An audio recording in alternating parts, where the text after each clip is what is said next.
Hospice Malta tiċċelebra l-25 sena mit-twaqqif tagħha. Din l-għaqda toffri kura palljattiva lill-eluf ta' pazjenti. Iċ-chairperson tal-Hospice Malta Lora Kaskun fissret aħjar xi tfisser din it-tip ta' kura. Meta din nitkellmu fuq sistema paljattiva qegħdin ngħidu fejn maċ fadal trattament xista jingħata. U allura nidħlu fis-sistema paljattiva fejn il-fokus ikun iżjed fuq pain control and symptom control u il-management anke support tal-familja waqt il-marda u wara l-marda. Waqt konferenza tal-aħbarijiet ingħataw dettalji dwar iċ-ċelebrazzjonijiet ta' dan l-anniversarju. Iċ-ċelebrazzjonijiet se jibdew b'disa fil-Katedral tal-Imdina f'Marzu u se jinkludu wkoll Open Day b'taħdidiet u workshops f'Mejju. Il-qofol ta' ċelebrazzjonijiet se jintlaħaq fil-ħarifa bi vjaġġ ta' ġurnata lejn il-Vatikan.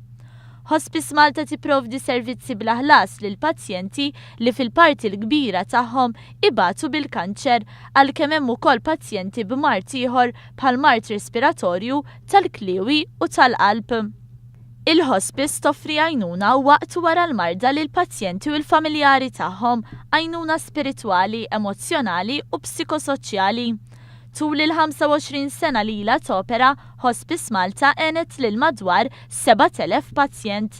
Din l-għaqda tgħin 900 pazjent fis-sena u madwar 50 pazjent ġdid kull xahar. L-infermiera tal-hospice jagħmlu 800 vista fix-xahar lil pazjenti tagħhom.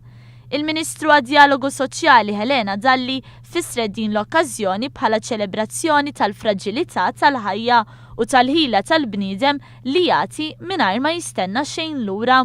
Hija stqarret li tapprezza x-xogħol tad-disa mit-taqda mhux governattiva li hawn f'pajjiżna, b'mod partikolari ta' diet mhux governattivi bħal dawn li lesti li joffru mill-ħin tagħhom sabiex jgħinu lill-pazjenti.